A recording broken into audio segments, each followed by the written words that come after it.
Assalamualaikum warahmatullahi wabarakatuh. Saya dari Pendidikan Fisika semester akhir, nama Yusuf Ganjal, NPM 2017-425-00029. Pada kesempatan kali ini kita akan belajar jaringan pada tumbuhan. Langsung aja, jaringan tumbuhan adalah sekumpulan sel yang berfungsi khusus yang menyusun tubuh tumbuhan.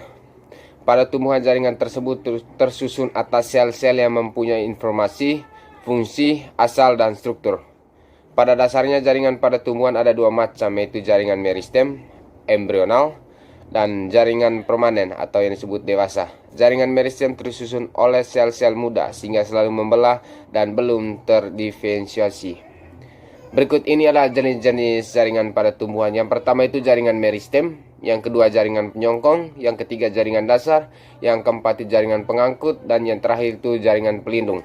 Oke, yang pertama kita akan membahas jaringan meristem. Di mana jaringan meristem adalah jaringan muda sekelompok sel-sel tumbuhan aktif membelah. Sel-sel meristem akan menghasilkan sel baru sebagian dari hasil pembelahan akan tetap berada di dalam meristem. Hal ini yang disebut sebagai sel permulaan atau inisial. Berdasarkan lokasinya, jaringan meristem terdiri dari tiga macam, yaitu yang pertama itu di apikal atau yang disebut atau yang kita kenal di ujung, yang kedua di lateral atau di samping, dan yang terakhir itu interkalar atau di ruas.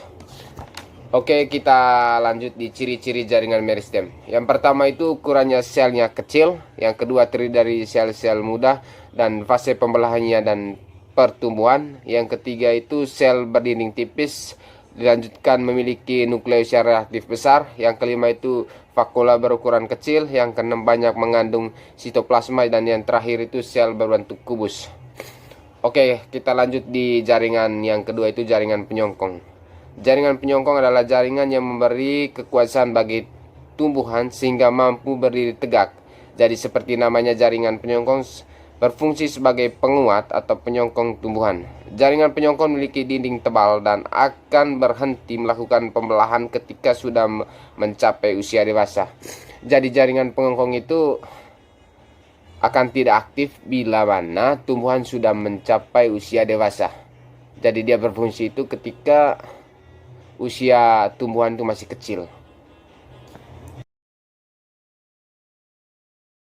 Oke, lanjut yang ketiga itu jaringan dasar. Jaringan dasar disebut juga dengan jaringan parenkim. Jaringan parenkim adalah jaringan yang terdapat di seluruh organ tumbuhan. Jaringan parenkim terbentuk dari sel-sel yang hidup dengan struktur morfologi dan zoologi yang beragam. Alasan disebut sebagai jaringan dasar karena memiliki peranan sebagai penyusun sebagian besar jaringan pada akar, batang, daun, buah, dan biji. Itu untuk keberadaannya. Kita lanjut di jaringan yang keempat itu jaringan pengangkut. Jaringan yang bertugas dalam mengangkut zat. Jaringan tersebut terdiri dari pembuluh xilem dan flum. Xilem adalah pembuluh yang mengantarkan hasil air dan mineral dari akar ke daun, sementara flum adalah pembuluh yang mengangkut hasil fotosintesis dari daun ke seluruh permukaan tubuh tumbuhan. Dan yang terakhir itu jaringan pelindung. Jaringan ini disebut juga sebagai epidermis. Jaringan epidermis adalah lapisan paling luar pada setiap organ tumbuhan, seperti akar, batang, daun, buah, bunga, dan biji. Jaringan epidermis berfungsi sebagai pelindung yang menutupi seluruh organ tumbuhan.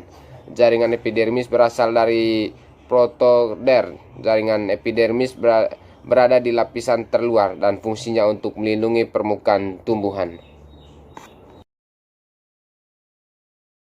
Oke, lanjut yang terakhir itu keterkaitannya dengan kimia, biologi, dan fisika. Yang pertama itu dengan kimia. Hampir semua tumbuhan menggunakan bahan kimia atau pupuk kimia atau sejenis obat-obatan kimia yang dimana akan mempercepat pertumbuhan atau kesuburan pada tumbuhan itu. Yang kedua itu keterkaitannya dengan biologi, adalah pertumbuhan dan perkembangan, di mana semua makhluk hidup atau tumbuhan akan mengalami yang namanya pertumbuhan dan perkembangan, dari tumbuhan yang kecil sampai tumbuhan yang besar atau dewasa. Yang terakhir itu keterkaitan dengan fisika, adalah massa dan waktu.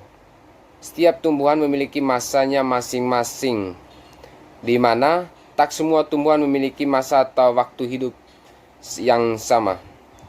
Contohnya itu tumbuhan mahoni dan bunga matahari, di mana pohon atau tumbuhan mahoni memiliki waktu hidup yang lebih lama dibandingkan bunga matahari.